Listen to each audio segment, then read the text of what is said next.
소개하고 내가 여기를 왔는데 이렇게 해서 어제 그제 고생하시고 오늘 이렇게 표정을 보니까 참 좋습니다. 우리에게 일어나는 모든 일들, 즉 아픔, 고통을 치유를 통해서 자유해질 수 있잖아요. 오늘 제가 강의할 내용은 고난이 주는 축복, 기회입니다. 우리 그 유인물 시편 119편 71절 같이 읽어보겠습니다. 고난당한 것이 내게 유익이라. 이로 말미암아 내가 주의 율례들을 배우게 되었나이다. 아멘. 이게 성경에서 고난의 대명사 하면 욥을 떠올리죠. 욥은 고난이라는 것을 통해서 하나님을 경험하고 또한 자신의 할 일을 발견하며 지혜를 얻습니다. 그리고 결국은 그래서 그 축복을 받은 자죠. 우리가 이제 치유를 경험한 우리에게 과거를 통해서도 또 앞으로 다가오는 그런 수많은 고난들을 어떻게 이해하고 또 그것을 어떻게 극복하고 해결해야 하는지를, 그리고 그것이 축복이 되는지를 생각하는 복된 시간이 되었으면 좋겠어요. 첫 번째로는 세 가지로 제가 오늘 말씀을 드리려고 했는데, 첫 번째는 고난을 통해서 만들어 가시는 하나님. 같이 한번 1번 한번 다시 한번 읽어볼까요? 고난을 통해서 만들어 가시는 하나님. 흑연을 섭씨 2,000도 이상에서 10만 기업에 압력을 가하면 다이아몬드가 된다고 그래요. 흑연과 다이아몬드의 그 성분은 그 탄소예요. 근데 큰 시련, 즉 고온과 압력을 겪은 것은 다이아몬드가 되고, 적당한 시련을 겪은 것은 흑연이 됩니다. 우리가 좋아하는 순금, 24K 고온의 용광로에서 불순물이 제거되어야 만들어지잖아요. 또한 진주 역시 조개의 시련과 고난을 통해서 만들어집니다.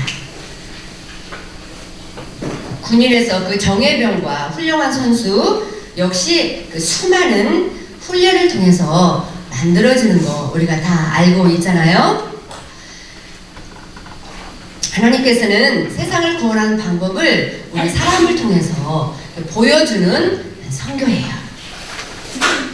창세기 12장에 아브라함을 먼저 부르시고 그 후손을 선민으로 택하셨어요. 그래서 애굽의 400년 종살이, 40년 광야 생활을 통해서 가나안을 주십니다. 그것은 그곳에서 하나님의 나라, 즉 하나님을 주변 나라들에게 보여줘라, 이런 마음이 하나님 안에 있었어요. 그래서 오늘날은 우리 교회를 통해서, 더 나아가서 우리 자신들, 믿는 우리 성도들을 통해서 하나님의 나라를 보여주어서 세상을 구원하기를 원하십니다. 공감하세요? 네. 그런데 세상을 구원할 그런 우리의 신앙은 큰 시련과 고난을 통해서 만들어져요. 우리가 영문도 모른 채 당하는 숱한 어려움들, 또 갑자기 불현듯 찾아오는 이런 재앙들은 지금 하나님의 대장간에서 달구어지고 두드려지고 담금질 되면서 연장으로 만들어지는 중입니다. 물론 죄의 결과로 받는 징계도 있을 수 있어요. 그렇지만 그 징계로 말미암은 경우라 할지라도 만들어지기는 마찬가지입니다. 우리는 고난을 겪으면 어떤 생각을 하냐면 그 문제에서 빨리 빠져나오기를 원해요. 그리고 그것을 위해서 기도합니다. 문제를 해결하는 마음이 앞서지요. 그래서 너무 힘드니까. 하지만 이 고난이 왜 왔는지에 대한 이해, 이것을 어떻게 해결하는지에 대한 물음을 갖고 하나님께 나아가야 돼요. 죄로 인해서 왔는지 아니면 하나님의 뜻이 있는지를 물어야 됩니다. 이게 아마 신앙생활로 가고 성숙된 신앙생활로 가는 길이 아닌가 싶어요. 또한 주변에 어려움을 당하는 사람들이 있습니다. 고난을 겪고 있는 사람들에게 어떻게 다가가야 할까요? 때로는 우리는 이런 생각을 가질 수 있어요. 이 사람 하나님께 뭘 받고 있구나? 벌을 받고 있구나. 뭔가 잘못이 있어서 문제가 있어서 벌을 받고 있구나. 이렇게 생각할 수 있어요. 우리 이런 경험 있어요? 없어요? 예, 저도 이렇게 목회를 하면서 성도들 이런 모습을 보면서 이런 생각을 참 가졌을 때가 과거에 참 많이 있었습니다. 이렇게 생각하고 정지하면 안 되죠.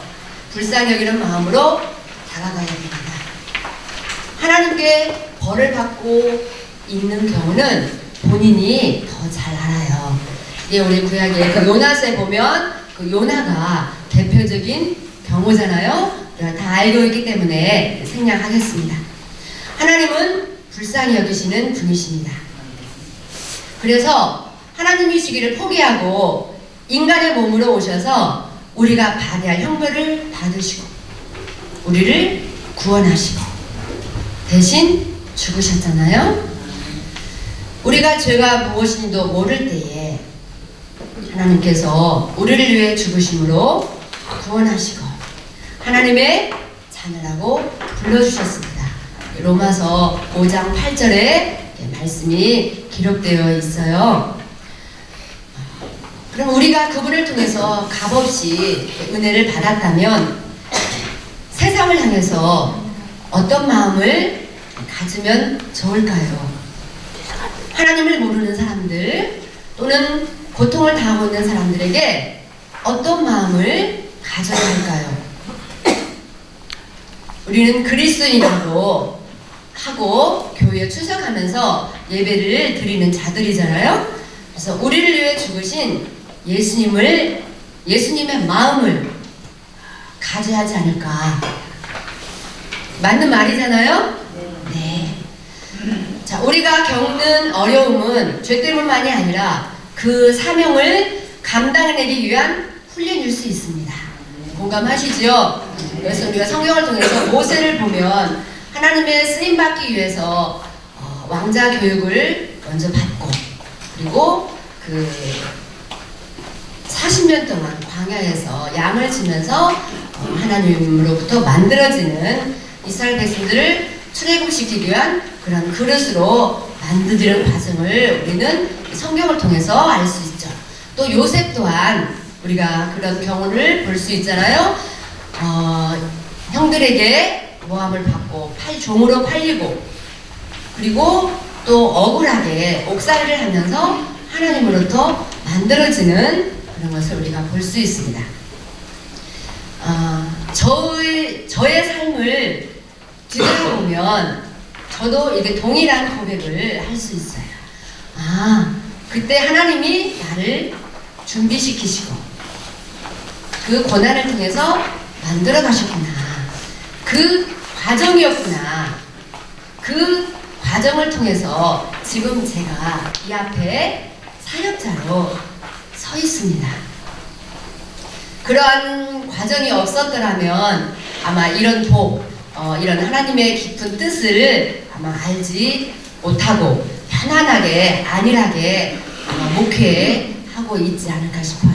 네, 이런 과정을 통해서 이렇게 많은 사람들을 도와주고 섬길 수 있는 이 과정을 통해서 제가 여기 있음을 감사하게 생각하고 있습니다.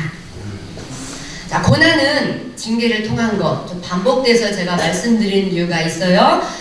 징계를 통한 것과 하나님으로부터 오는 훈련이 있습니다. 그래서 우리가 겪는 고난을 훈련으로 받아들이고 또한 하나님의 말씀으로 살지 않아서 정신 차리라고 주시는 무엇으로? 교육으로 받아들여야 합니다. 그러면 크게 영향받지 않고 힘들지 않고 나아갈 수가 있어요. 믿음의 눈으로 보면 이런 관점이 우리에게 형성이 됩니다. 그러면 하나님께서 우리가 원하는 것과 다른 방향으로 인도하실 수는 있지만 어떻게 인도해 주셔요? 어떻게 해요? 제일 좋은 길로 인도하십니다. 아멘이죠? 이것이 하나님의 마음이에요. 우리가 이 하나님의 마음을 알았으면 좋겠어요. 그래서 우리 앞에 놓여있는 고난들은 우리 때로는 걸림돌이라고 생각할 수가 있어요. 그런데 디딤돌이고 발판입니다. 그래서 고난은 이런 의미에서 하나님의 은혜이고 사랑이고 감사의 조건입니다. 쓴 약이 우리 몸에 이롭잖아요. 그러한 자연의 이치와도 같습니다. 저도 보면 이게 하나님의 은혜였구나, 사랑이었구나, 이게 감사의 조건이라는 것을 지금은 고백할 수가 있어요. 이렇게 하나님은 이 고난을 통해서 우리를 만들어 가십니다. 자, 두 번째는 우리 같이 또 읽어볼까요? 고난은 하나님을 경험하는 기회입니다. 욥기 42장 2절에서 5절까지 우리 같이 한 목소리로 다 읽어보겠습니다. 주께서는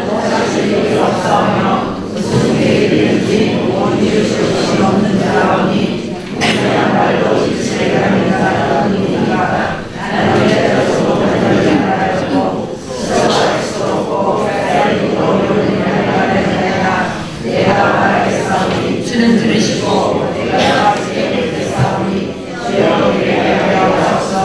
내게 주께 대하여 귀로 듣기만 하였사오나 이제는 눈으로 주를 배웠나이다. 아멘. 하나님을 경험한 욥의 고백이 이렇게 42장 2절 5절에서 말씀하고 있어요. 출애굽기 36절은 넘어가도록 하겠습니다. 그 36절은 현대어 성경에 보면 나는 여호와이다. 불쌍한 이들을 한없이 치근히 여기며 가난한 이들을 바라보면 가슴 아파 견디지 못하는 하나님이다. 어지간해서는 화를 내지 않고 한결같은 사랑으로 사랑하고 진실이 흘러 넘치는 하나님이다. 이렇게 하나님이 자신을 표현하고 있어요. 인정하세요? 네. 자, 우리는 하나님을 경험하는 것을 신비체험으로 생각할 수 있습니다. 신비한 황홀경, 하나님과 하나 되는 것, 초자연적인 경험을 할 수 있습니다. 이것도 맞는 말입니다. 그죠? 이 하나님 경험이니까. 그런데 그 단계에서 좀 한 단계 올라가면 진짜 하나님을 경험하게 되는데 그것은 하나님의 무엇을? 마음을 경험하는 거예요. 자, 하나님과의 만남은 가장 어려운 사람들의 삶 속에서 고난 속에서 만나는 것입니다. 마법관 말교유는 하나님의 탄생인데 그분이 구세주이신 증거가 강보에 쌓여 그 위에 누인 것입니다. 가장 낮고 천한 자리로 오시는 것입니다.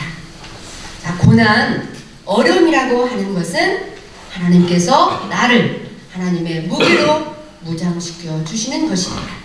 하나님의 무기로 무장시키고 계시는 중인데 그런데 고난당하고 있을 때에는 이 사실을 인정하기가 힘들어요. 저도 전 밑바닥에 이 과정이 있었어요. 그때는 깊은 터널 안에 갇힌 그러한 마음이었고 어디로 가야 될지 방향을 어떻게 잡아야 될지 알 수 없는 그런 밑바닥에 삶이 있었어요.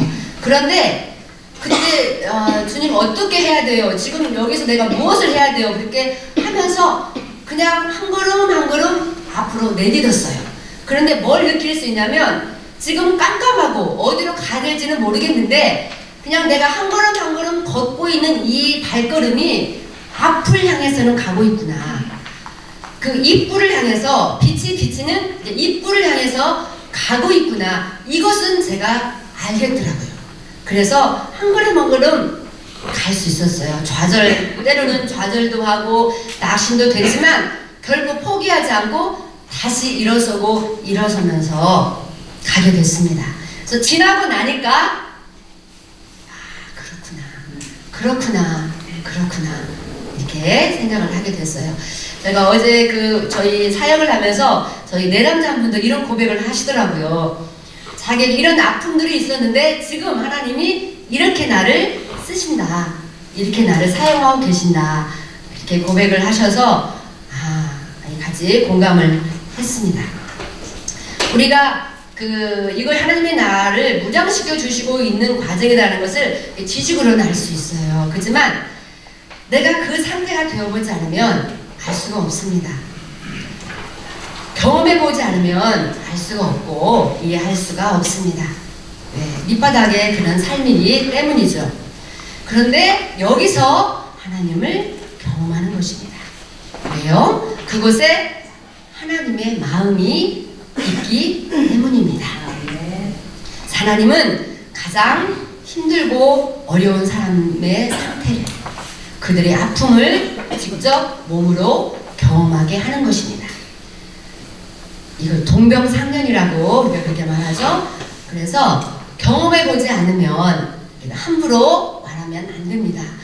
내 생각으로, 내 관점에서 그 사람의 어떤 아픔과 고통을 이렇게 체휼하면서 하는 것과 내가 보니까 이렇구나 해서 쉽게 말하면 안 된다는 거예요. 그래서 하나님을 경험하는 자에게 축복을 주시는데 그 이유는 뭐냐? 네가 이제 이런 사람들을 경험했으니 이런 사람들의 문제를 해결하는 사람이 되어라 하는 것입니다. 내가 너를 그렇게 만들고 그 일을 가능하도록 하겠다 하는 것입니다. 저는 이 말을 공감을 해요. 제가 부족하지만 제가 이 자리에 쓸 수 있었던 그 은혜라는 것을 고백합니다. 하나님의 경험은 우리가 언제나 하고 있어요. 우리 주변에 하나님이 너무 많습니다. 제 경우 같은 경우는 여기 양촌에 있는 경우는 제 앞에 있는 내담자가 하나님 경험입니다. 그렇게 저는 생각을 하고 부족하지만 사역하려는 그런 자세를 갖고 있어요. 그래서 하나님의 경험이 많이 쌓여야 됩니다. 그러면 그때 회복시켜 주십니다. 그 일을 감당할 수 있는 은혜가 주어집니다. 이게 신약의 마태복음 25장 35절에서 37절 말씀이죠. 우리 거기 같이 한번 볼까요? 시작! 지극히 작은 자에게 한 것이 곧 내게 한 것입니다. 아멘. 몸이 아파본 사람은 몸 아픈 사람의 심정을 이해할 수 있습니다. 가난을 겪은 사람은 그 심정을 알고 또 실패를 경험한 사람, 사배를 경험하는 사람들은 그 사람의 경험을 알 수 있습니다. 우리 여기 사역자 중에 한 분이 목사님이 소천을 하셨어요. 그런 고백을 하시더라고요.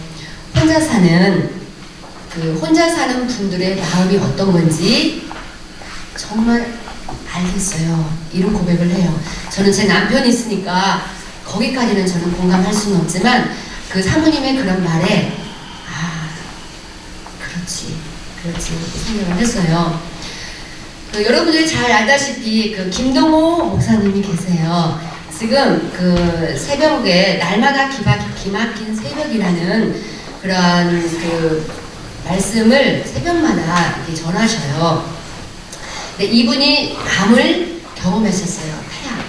그래서 폐암 수술을 하시고 항암 치료를 받으시면서 이분이 이제 폐암을 경험하면서 수많은 성도들 병문안을 했잖아요. 그러면서 많은 위로도 하고 했지만 자기가 이렇게 암을 겪어보니까 얼마나 교만했는지를 고백을 하시더라고요.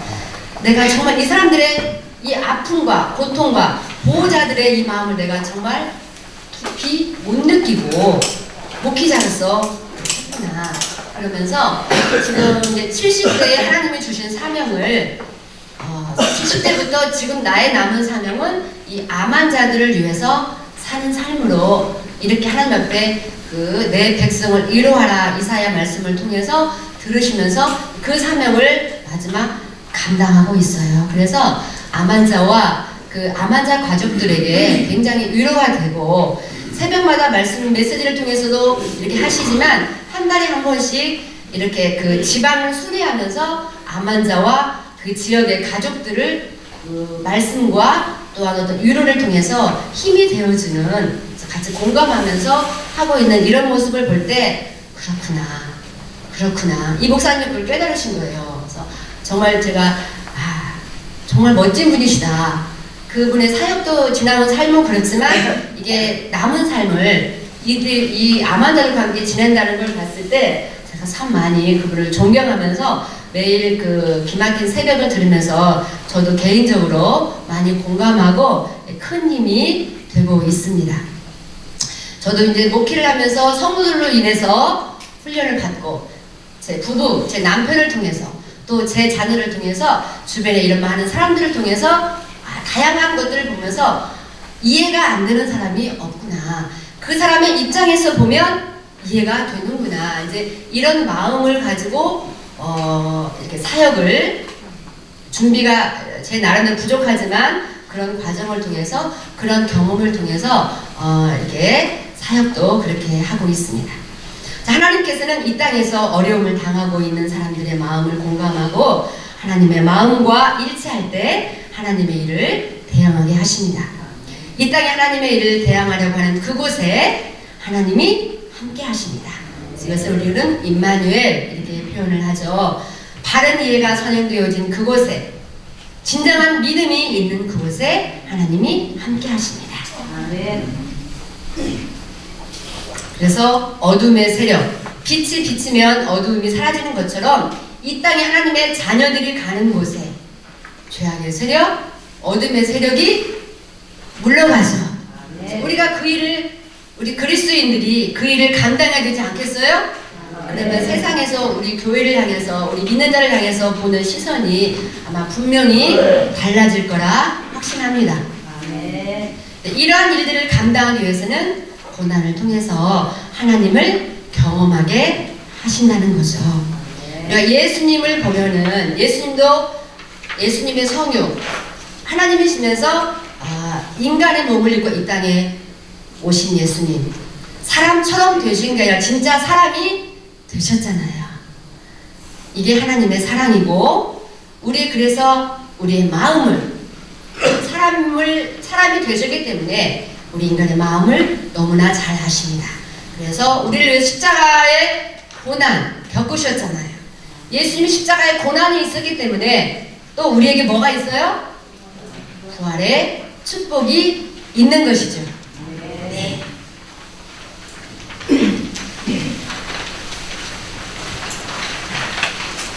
하나님께서 누군가를 통해서 어떤 일을 하실 때에는 하나님을 경험하게 하는데 왜 그러냐면 그 일을 하는 사람이 하나님만이 100%그 안에 인정되고 있어야 하기 때문입니다. 하나님은 살아계시잖아요. 전능하시잖아요. 지켜보고 계세요. 정말로 하나님을 의지하고 있는가? 간절함이 있는가? 신뢰가 있는가? 이런 사람에게 하나님이 다가오십니다. 그래서 우리가 하나님의 방식으로 하신다는 것을 믿어야 합니다. 사람은 상황에 따라 변하죠. 그렇죠? 결단을 했지만 어떤 상황이 되면 우리는 반드시 변해요.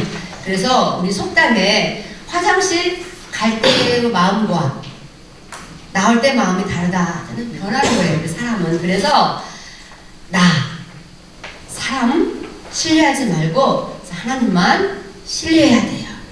그러면 가장 좋은 시기, 적당한 때에 하나님이 일하십니다. 우리는 이것을 카이로스라고 하잖아요.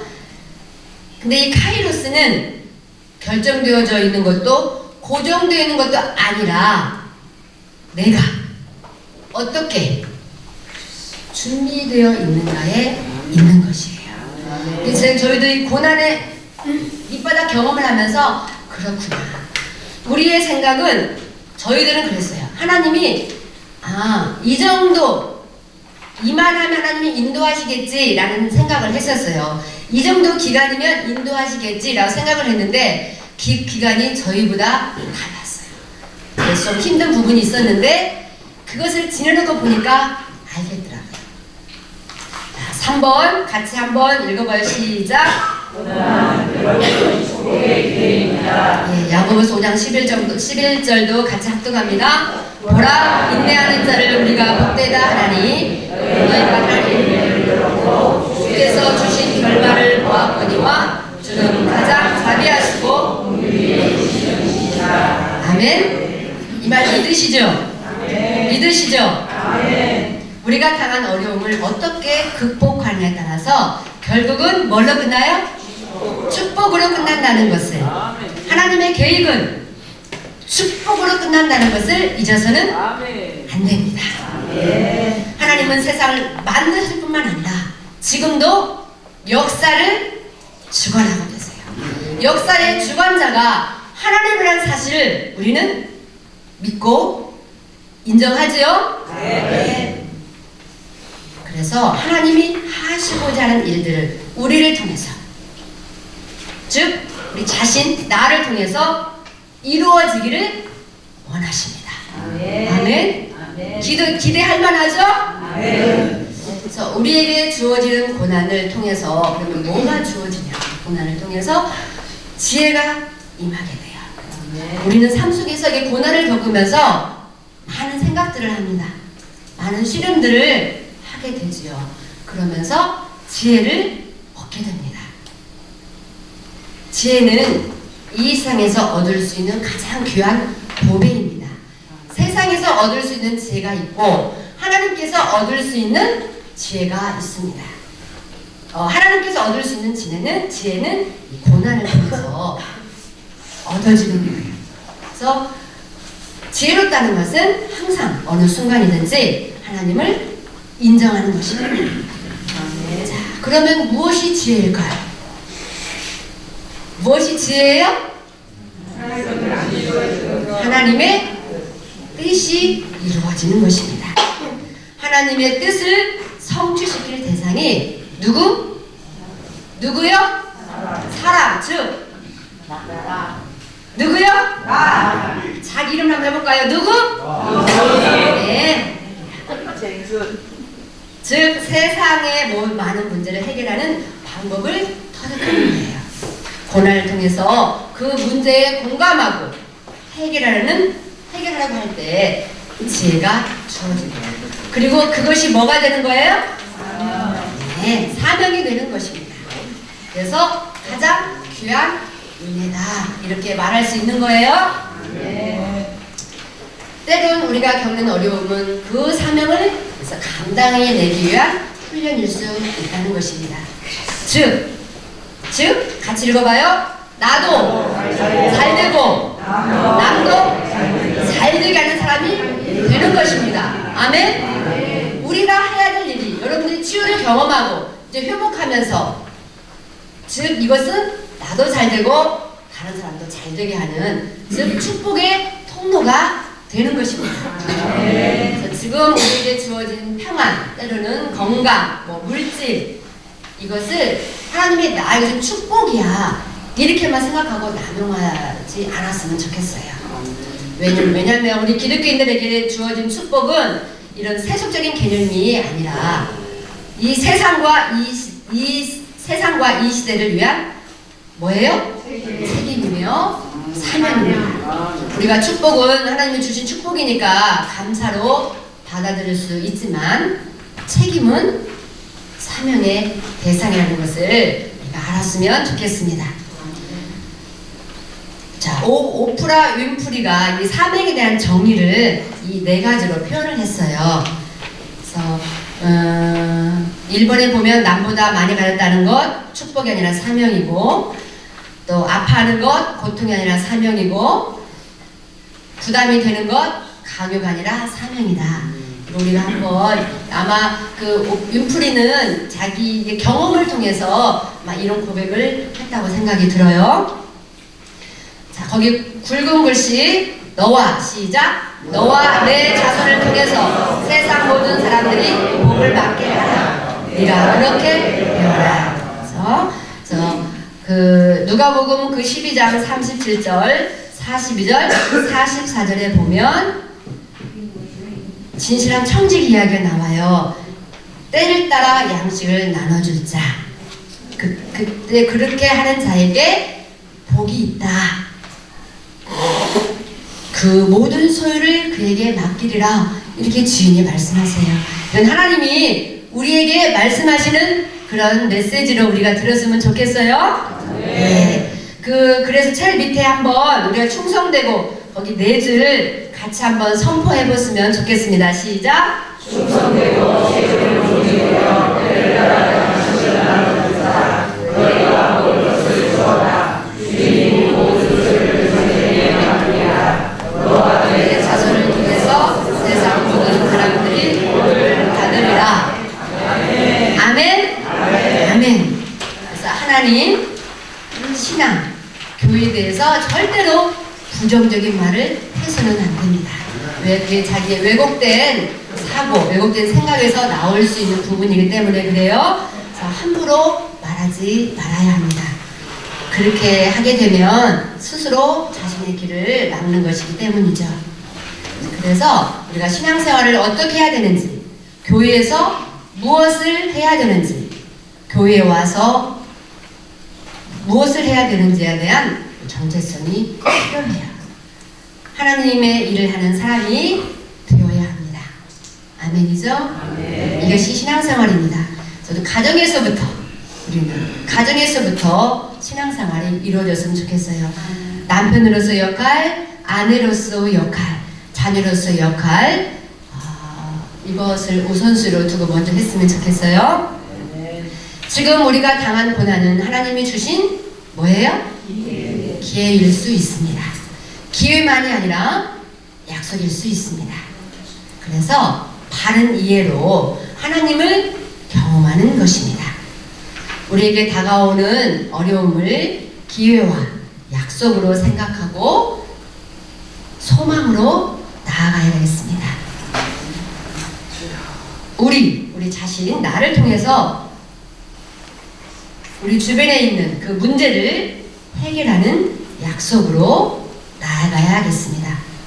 더 나아가서 나와 자손을 통해서 우리 주변에 굶주린 사람들, 질병에 걸린 사람들, 또한 불행한 문제를 안고 있는 사람들의 그것을 해결하는 자가 되어야 되겠습니다. 저도 이러한 마음을 가지고 사역자로 되고 있어요. 그래서 우리 후손을 위해서 마중물이 됩시다. 마중물을 만들어 놓읍시다. 그것이 여러분들이 우상숭배 영역을 끊는 부분이고 상처 부분을 치유를 통해서 자녀들에게 좋은 것이 흘러갈 수 있는 그것을 만드는 길입니다. 그래서 이 치유가 이렇게 마중물을 만드는 그런 좋은 기회가 되었으면 좋겠습니다. 자, 우리에게 고난이 다가올 때 이렇게 하나님께 나아갔으면 좋겠어요. 같이 한번 우리 같이 읽어보겠습니다. 시작.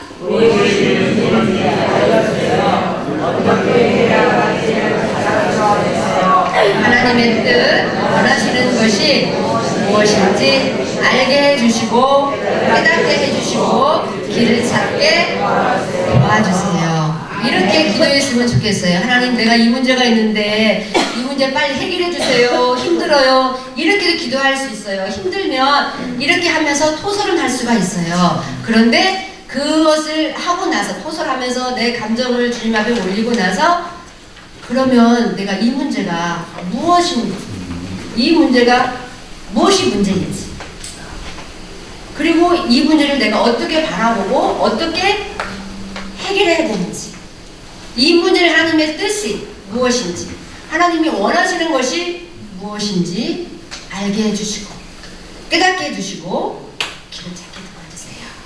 이렇게 기도하면 우리 안에 하나님 주신 지혜가 임해서 그 문제를 바라보는 시각이 달라지고 그분 해결하는 능력, 어떤 분별력과 통찰력이 생길 거라 믿습니다. 하나님의 뜻을 찾게 되고 그 문제 앞에서 쩔쩔매는 것이 아니라 길을 찾게 될 것입니다. 우리 이런 복을 받는 이곳에 참석하신 분들이 되었으면 좋겠습니다.